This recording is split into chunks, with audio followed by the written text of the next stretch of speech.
agora, partiu Band News FM, com André Coutinho.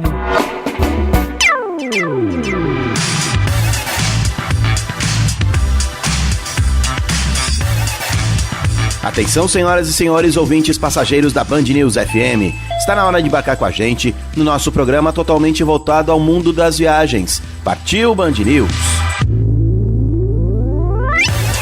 O programa de hoje desembarca no Rio de Janeiro, mas não especificamente para passear pela capital fluminense. Um dos principais cartões postais do Rio, a Baía de Guanabara, oferece dezenas de experiências de intensa conexão com a natureza. Ela é formada por uma extensa bacia hidrográfica que abrange 17 municípios e que fornece atividades interessantes para todos os visitantes. O Partiu Band News foi convidado pela Fundação Grupo Boticário para conhecer de perto o movimento Viva Água, criado em 2021 com o objetivo de preservar a fauna, a flora e fortalecer o turismo de natureza. O entorno da região hidrográfica da Baía de Guanabara possui 117 unidades de conservação, com paisagens encantadoras e pouco conhecidas. E a nossa visita começa pelo Parque Estadual dos Três Picos. Sejam todos bem-vindos, tá? É um prazer imenso recebê-los aqui no Parque Estadual Três Picos, que é o maior parque do estado do Rio de Janeiro, porque ele abrange 5 municípios. O guarda-parque, Felipe Guedes, explica pra gente que o parque tem uma área de mais de 65 mil hectares e que se estende pelos municípios de Teresópolis, Guapimirim, Nova Friburgo, Cachoeiras de Macacu e Silva Jardim. Cada município possui um centro de visitantes. Esses centros de visitantes são chamados de núcleos, cada um com atrativos e trilhas especiais. Nós visitamos o Núcleo Jequitibá, que fica no município de Cachoeiras de Macacu.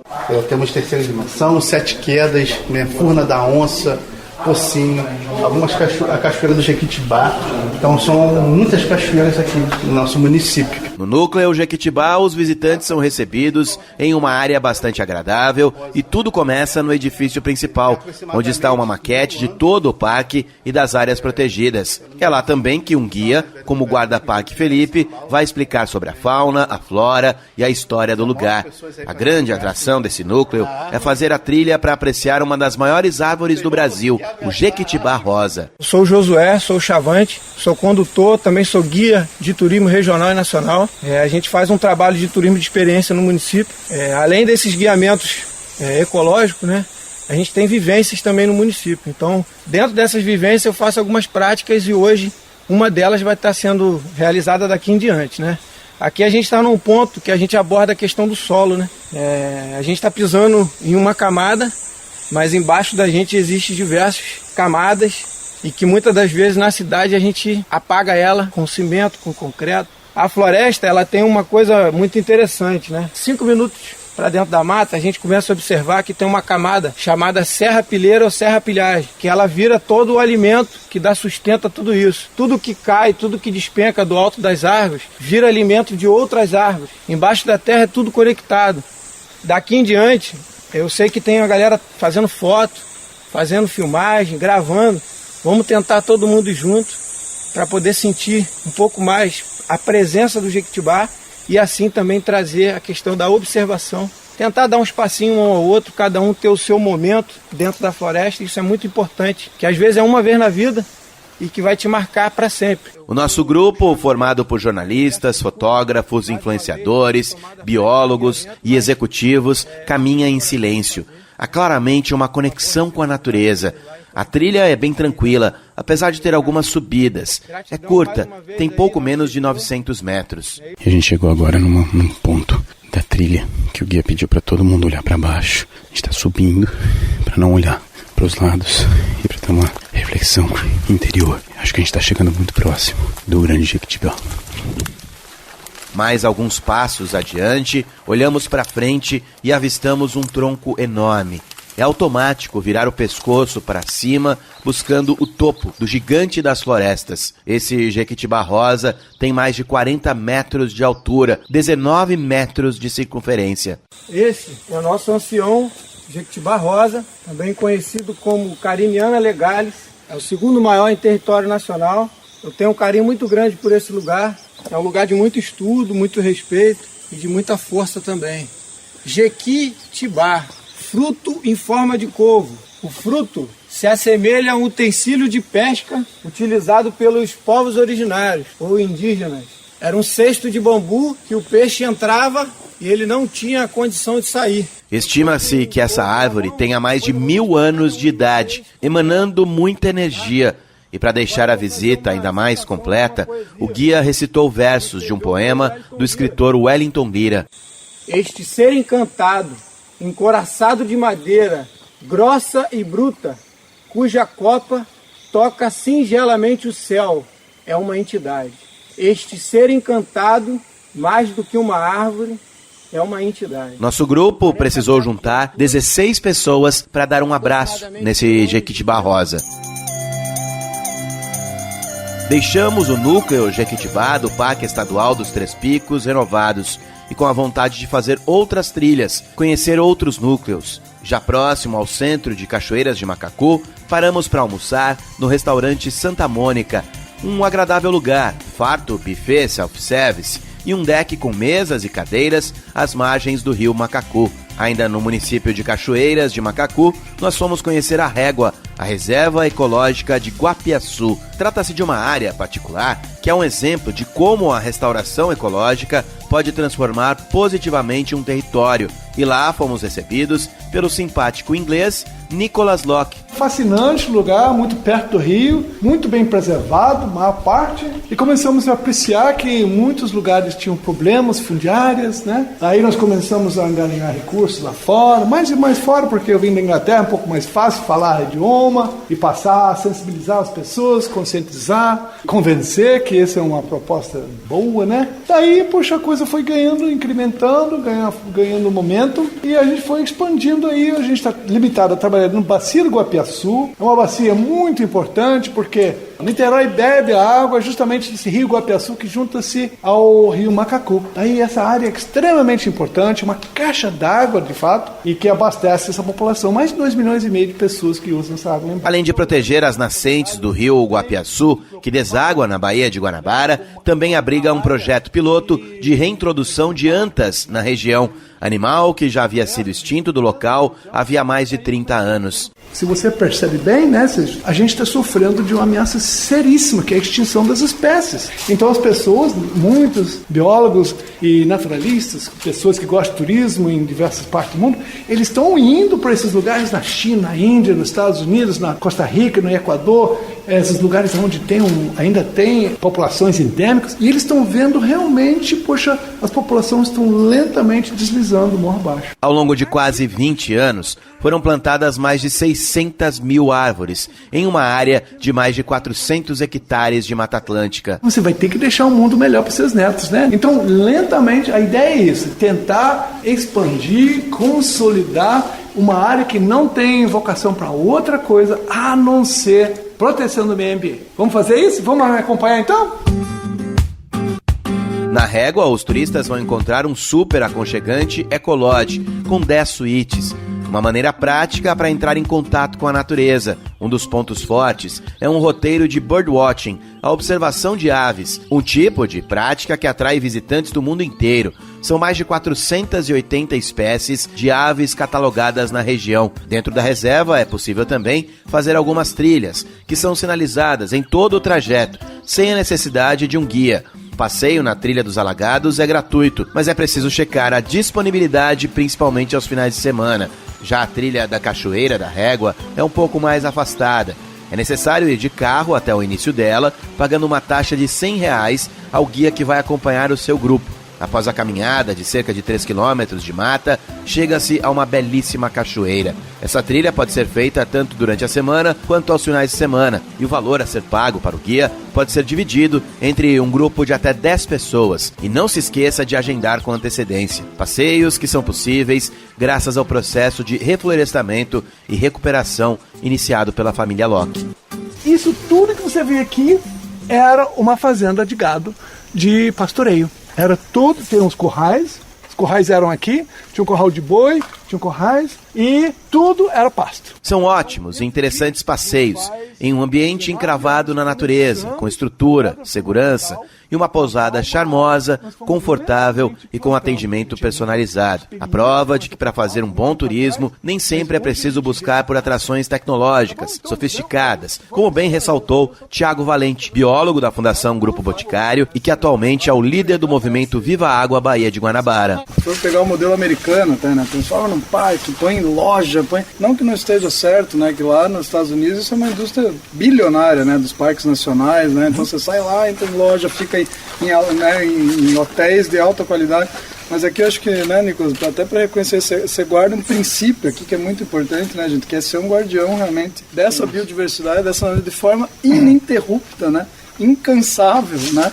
Mas com muito foco, né? Que eu acho que isso é muito bonito, assim, vocês irem reconhecendo, né? No pouco tempo que a gente vai estar aqui, né? Então não é a questão de trazer investimento, de transformar, né? Não é questão de transformar num resort, numa coisa muito complexa, né? Mas essa vivência, esse trabalho com a comunidade, esse trabalho com pesquisa, né?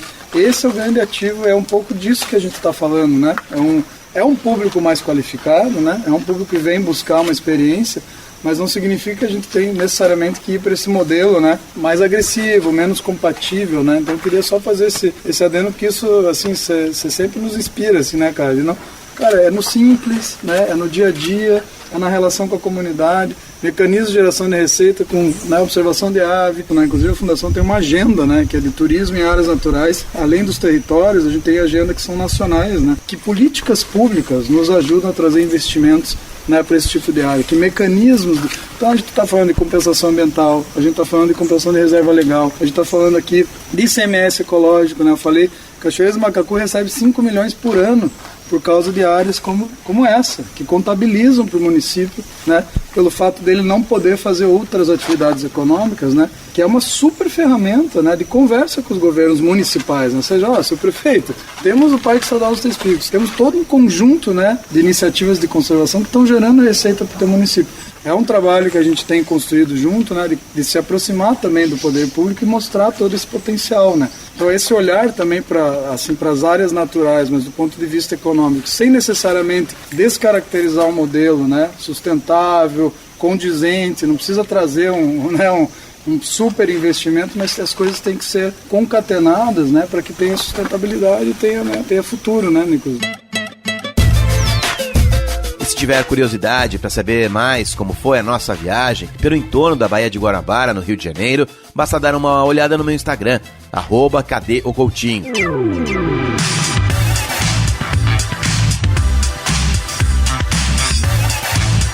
Programa de hoje gravado em cidades próximas ao Rio de Janeiro, no entorno da região hidrográfica da Baía de Guanabara.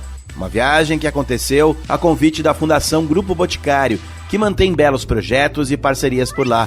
E você sabia que a maior área de manguezal preservada do estado do Rio de Janeiro é um dos passeios mais bonitos e interessantes a serem feitos na região metropolitana da capital? Nós hoje vamos fazer um passeio dentro de uma unidade de conservação, APA de Guaxuí. Com mais de 14 mil hectares, a área de proteção ambiental de Guapimirim reserva ótimas surpresas aos visitantes. Quem nos recebeu por lá foi Alaildo Malafaia, da Cooperativa Manguezal Fluminense, que trabalha com turismo de base comunitária na APA e na Estação Ecológica da Guanabara, a primeira unidade de conservação no Brasil criada para a proteção de manguezais. Lugar que enche de orgulho o Chico, idealizador do Caminhos da Mata Atlântica. Fortalecendo as cooperativas de manguezal, aos condutores credenciados pelo ICMBio nesse processo e pela Capitania dos Portos, e fortalecendo toda a região, fortalecendo realmente um turismo base comunitária. Agora nós estamos literalmente no caminho da Mata Atlântica, a partir desse ponto, e nesse roteiro escolhido participativamente com a comunidade. Entre os serviços oferecidos aos visitantes estão passeios de caiaque, produtos artesanais, visitas e vivências com embarcação motorizada guiada na Baía de Guanabara, além de hospedagem, camping, gastronomia e plantio de mudas de árvores nativas do mangue. Nós fizemos um agradável passeio de barco, que começou passando pelas áreas de manguezais. O guia condutor Malafaia parou em uma área quase que no encontro com a Baía de Guanabara para dar uma pequena aula. O manguezal é formado de 3 espécies de árvore: o mangue preto, o mangue vermelho, que é esse, com essa extensão do caule, que geralmente as pessoas falam que é raiz aérea, mas essa informação está errada. Raiz aérea é o pneumatófero do mangue branco e do mangue preto. A árvore do mangue, para ela se adaptar nesse ambiente lodoso, pobre em oxigênio e salobro, ela criou várias adaptações. No mundo tem, associado ao manguezal, tem mais de 40, mas aqui no Rio de Janeiro só tem 3 espécies de mangue. Vocês passar o dedo na folha e passar na língua, ela é salgada. Olha só que interessante. Ela excreta o sal literalmente pela folha. E o mangue, ele nunca fica sem folha, época no ano. Porque ele precisa da folha para eliminar o sal, porque ele não pode fazer a troca gasosa pelas folhas, porque ele precisa da folha para eliminar o sal. Malafaia tirou todas as nossas dúvidas. Ressaltou que a preservação do manguezal é vital para a subsistência das comunidades pesqueiras que vivem em seu entorno. Lembrou que é fundamental para o equilíbrio ambiental, um verdadeiro berçário natural de uma biodiversidade inimaginável. Do manguezal, o nosso passeio continuou pelos fundos da Baía de Guanabara, onde pudemos ver de perto a pesca de curral, montada com redes de palha e bambu que são fixados no fundo das águas. Quando os europeus chegaram na Baía de Guanabara, os índios já pescavam assim. Então hoje é uma prática, várias famílias vivem desses currais de pesca, que o curral, no caso, não é pescar, é despescar. O pescador vem para despescar. Cada família tem alguma quantidade, 5, 10, 20, e é respeitado para um não pescar no do outro, porque é sério se pescar no do outro. O negócio é sério. E as pessoas, várias famílias, pessoal de Piedade, de Mauá, de Itaoca, que tem esses currais. Tem mais de 200 currais na Baía de Guanabara. Quando vocês saem do Galeão, vocês veem aquelas guitarrinhas dentro da baía, são os currais de pesca. Que ele é enfincado dentro da baía estrategicamente para o peixe entrar, e ele é tipo um labirinto, o peixe não faz curva 360, então ele só acha a entrada, sempre só acha a entrada. Aí tem 3 compartimentos, tem o gancho, tem a casa do meio e tem um viveiro onde o pescador vem 2, 3 vezes na semana para despescar o curral. É uma forma, os índios já pescavam assim, só que os índios pescavam e tiravam madeira de mangue, cipó, alguma coisa. Aí essa prática de usar a madeira do mangue para poder fazer os currais continuou por muitos anos. Em 84, que foi criada a Aba de Guapimirim especificamente para inibir esse desmatamento, e teve uma época que a gente pescador, a gente viu outro rio de tão desmatado que estava. Então as coisas estavam muito sérias. Com a criação da APA, zerou o corte de madeira para construir os currais. Hoje os currais são construídos com eucalipto e bambu. Entre uma palestra e outra do orgulhoso guia Malafaia, começamos a treinar os nossos olhos para avistar um ilustre morador da Bahia. Ilustres moradores, nós cruzamos com dezenas de botos cinza. Você vê, o boto escolheu essa área para se alimentar, porque o boto é indicador de água boa, de vida. Então, se o boto ainda resiste, é porque aqui tem muita vida ainda. E nós estamos na Baía de Guanabara. Não pensa que estamos em outro lugar não, valeu? Nós estamos na Baía de Guanabara. Viu que cenário lindo? Vários pássaros, vários peixes, pessoas que vivem daqui. Então, é o que a gente sempre passa para as pessoas. Sim, Malafaia, a Baía de Guanabara resiste, mas é preciso que todos nós façamos a nossa parte também. São quase 30 botos que sobrevivem por lá, em um ambiente que já chegou a abrigar centenas e centenas desses animais. O guia, então, anuncia a nossa próxima parada. Galera, agora nós vamos pro Remanso. A Praia do Remanso possui selo internacional de preservação ambiental e mistura água doce e salgada. Das mais de 40 praias que existem na Baía de Guanabara, ela é a única com ótimos níveis de balneabilidade. Está localizada no município de Magé, bem no encontro da Bahia com o rio Suruí. Conta a história que esse rio formava uma das rotas mais curtas do Rio de Janeiro até as cidades mineiras, na época do chamado Ciclo do Ouro, um lugar de águas calmas e mornas para passar algumas horas. Ainda em Magé, ficam outros pontos turísticos interessantes, como o Mirante de Mauá, lugar para apreciar uma vista incrível da Baía de Guanabara. Continuamos a nossa visita em um delicioso almoço à beira-mar no Bar e Restaurante da Baiana, um estabelecimento parceiro do Caminho da Mata Atlântica. E com a bateria recarregada, o nosso grupo deu uma passada na primeira estação de trem do Brasil. Inaugurada em abril de 1854, a guia de Pacobaíba foi desativada e tombada pelo IPHAN 100 anos depois. Dom Pedro II teria participado da inauguração dessa estação de trem, que servia de ligação para a família imperial ir do Rio de Janeiro até Petrópolis. A estação foi reformada e está bem preservada. Na visita, que é gratuita, dá para ver a réplica de uma Maria Fumaça e observar também as ruínas de um pier que servia de interligação entre as embarcações que chegavam do Rio de Janeiro para o embarque no trem.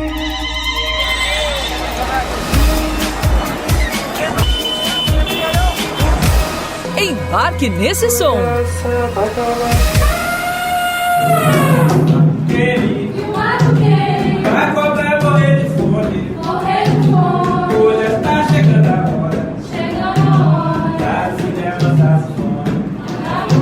Fundado em 1988, o grupo Zé Mussum é um centro de cultura que fica ali na cidade de Magé. Uma família de 8 irmãos e descendentes dá aulas de capoeira, pintura, música, jongo, percussão e canto para mais de 400 alunos. Há mais de 25 anos, o Zé Mussum produz o musical Cantos que Encantam, um passeio pelo Brasil que inclui danças e músicas das tradições brasileiras.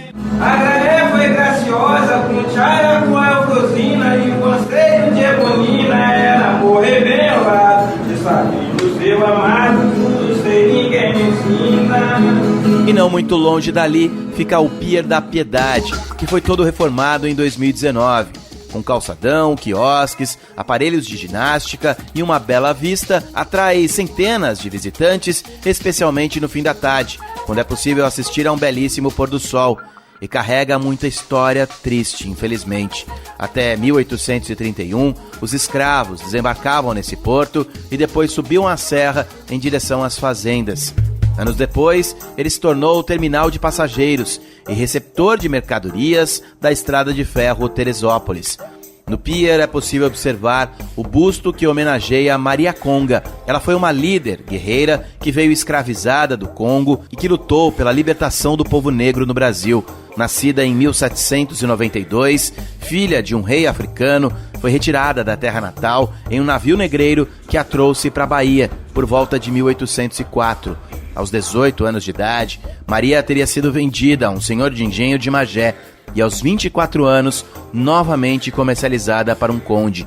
Conquistou a alforria aos 35 anos de idade e fundou o Quilombo Maria Conga para proteger e cuidar dos negros que fugiam dos açoites nas senzalas. Pois é, o nosso país é feito de muitas histórias como essa e ao fazer turismo você tem acesso a muitas delas. Cabe às comunidades locais, em parcerias com os poderes público e privado, associações e fundações, tratar de preservá-las. Ao longo dessa nossa viagem, pelo entorno da região hidrográfica da Baía de Guanabara, ouvimos muitas histórias. Conhecemos muita gente que está fazendo a diferença. E tentando mudar esse paradigma que a Baixada tem, com todo respeito, mas é uma sinceridade, que o pessoal às vezes fala da Baixada Verde, da Baixada Fluminense, sem achar, não é um lugar digno de assim, passar um final de semana, passar uma coisa. Você passa direto para Petrópolis, Teresópolis, você não para aqui. E aqui tem muita história, e aqui tem muita cachoeira, aqui tem muito poço, tem muita coisa bonita para conhecer. Então o caminho vem para divulgar isso e mostrar que sim, é possível você passar 2, 3, 4 dias na Baixada, na região metropolitana do Rio, a 40 minutos da cidade, e tem muita coisa bonita para fazer, como vocês estão vendo. Você está ouvindo Partiu Band News FM.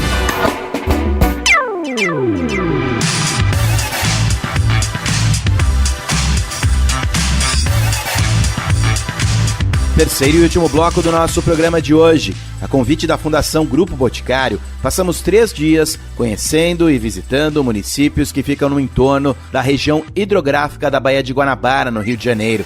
E na viagem, aprendemos que criar uma trilha de ecoturismo é uma das soluções mais bacanas para fomentar a economia local e ainda preservar a fauna e a flora de uma região.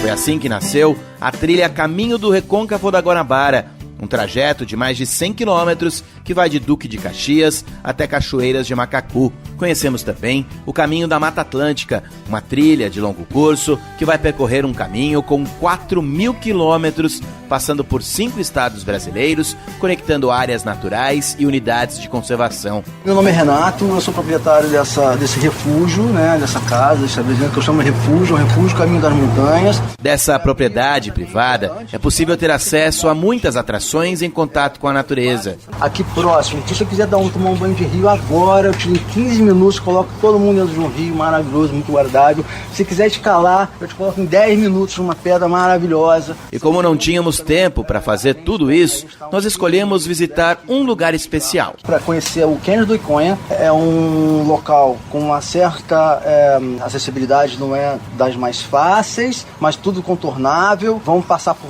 vários trechos maravilhosos. Bem que o Renato avisou que a acessibilidade não é das mais fáceis. Como estávamos em um grupo grande, com pessoas de diferentes perfis, levamos mais de 1 hora para fazer a trilha. O rio Iconha nasce nos pés do Dedo de Deus, o famoso pico localizado na Serra dos Órgãos. Na área de Guapimirim, esse rio forma o que é chamado de Cânions de Iconha. Atravessamos o rio mais de uma vez, nos equilibramos em espaços pequenos e até utilizamos cordas para ultrapassar alguns obstáculos. Os mais experientes podem até classificar essa trilha como de dificuldade moderada. Eu diria que para mim foi bastante desafiador. Mas é claro, as paisagens são simplesmente incríveis.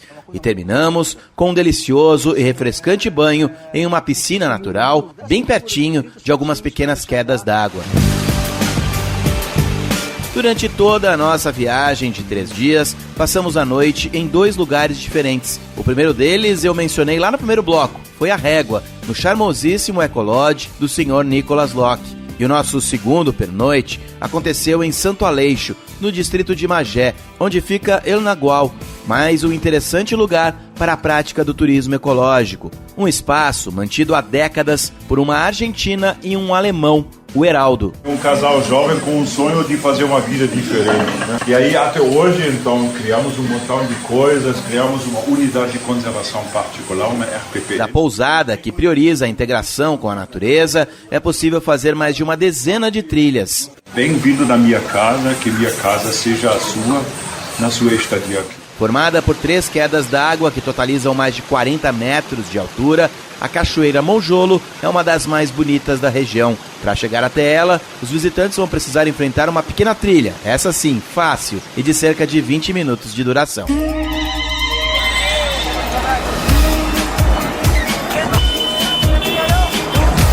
Embarque nesse som.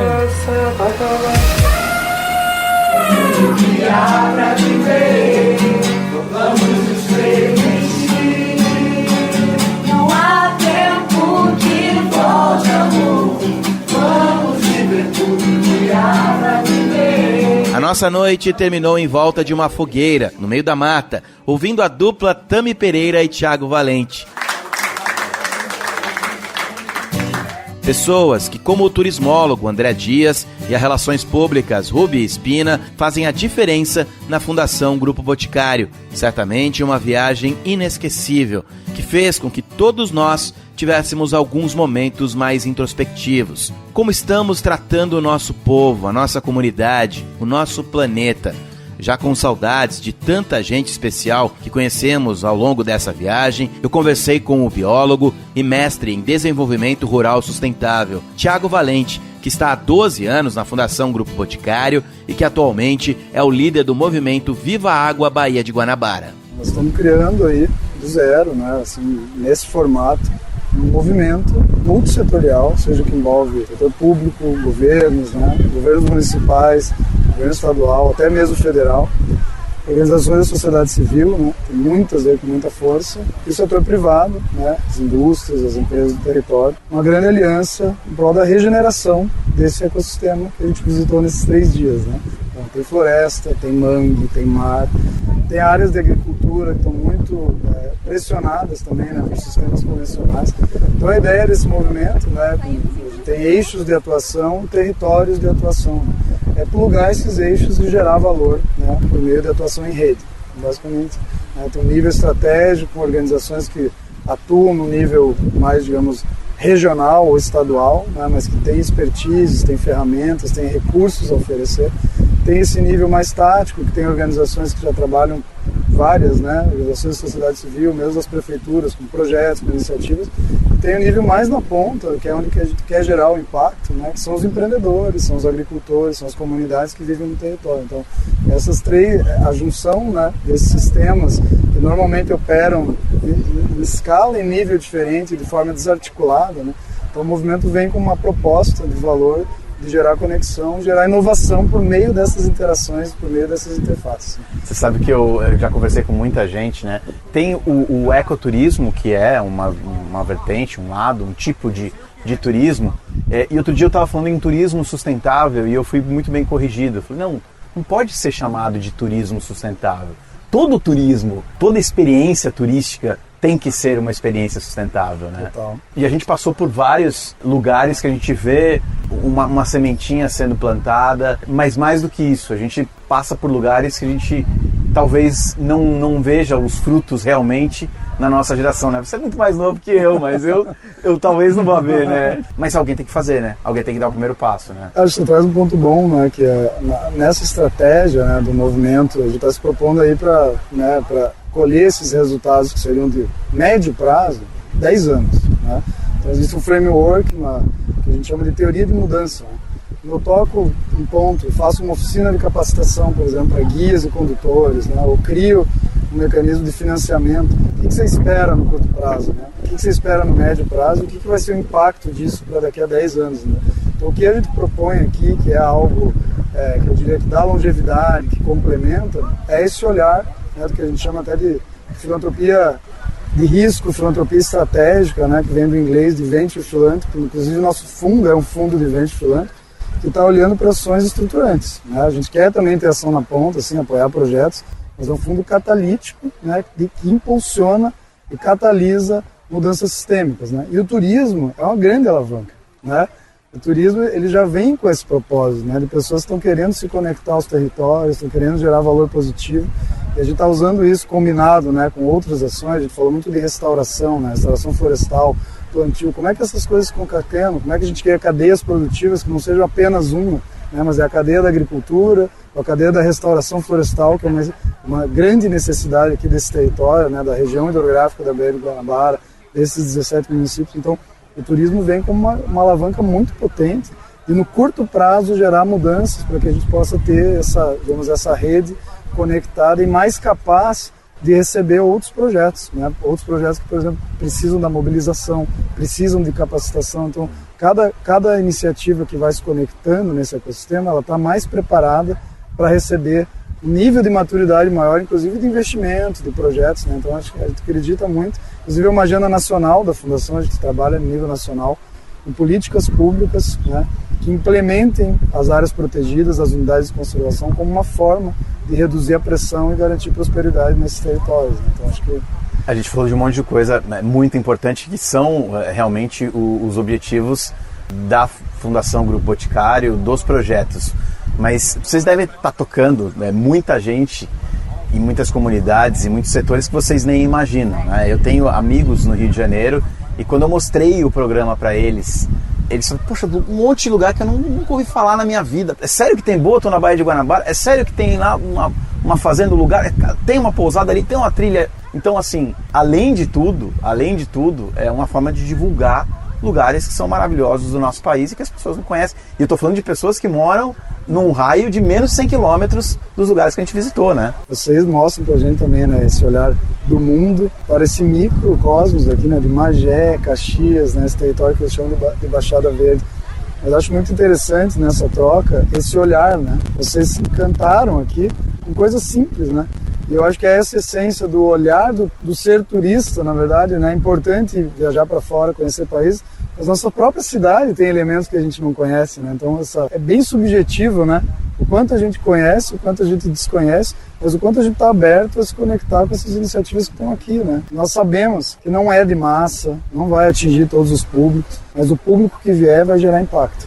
Eu fiquei também bastante surpreso e feliz com a forma com que vocês trabalham com todos os tipos de poderes, inclusive com pessoas que compraram fazendas e lotes e lugares gigantescos e que de certa forma estão inseridos também nesse projeto, né, de uma maneira mais macro, né, mas estão inseridos nesse projeto. E a gente conheceu 3 estrangeiros, né, um inglês, um alemão, uma argentina, que estão num projeto para a gente redescobrir o Brasil e recuperar o Brasil, né? Eu achei bem bacana, até comentei teu comentário ontem, né? Que era uma preocupação até nossa, né? Que imagem está formando na cabeça desses formadores de opinião. Mas a gente vê que também com eles, né? Todos eles estão conectados à comunidade local, eles estão gerando emprego ali, né? Eles estão se importando com aquele território, como se eles fossem. E de fato agora eles já são, né?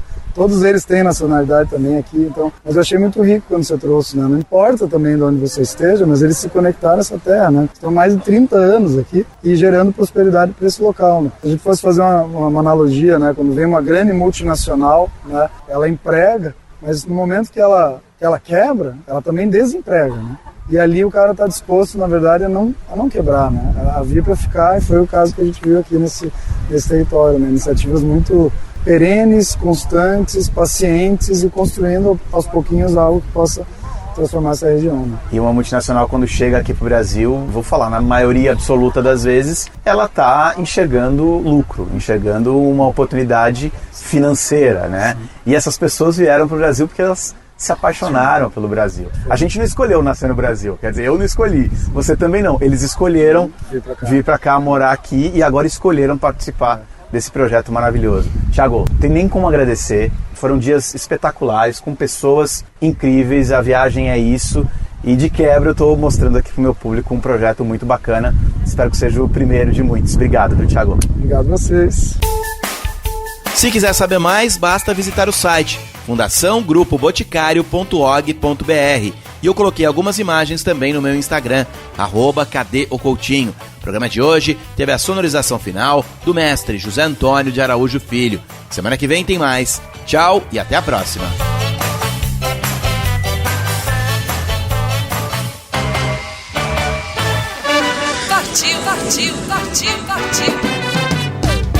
Partiu Band News FM.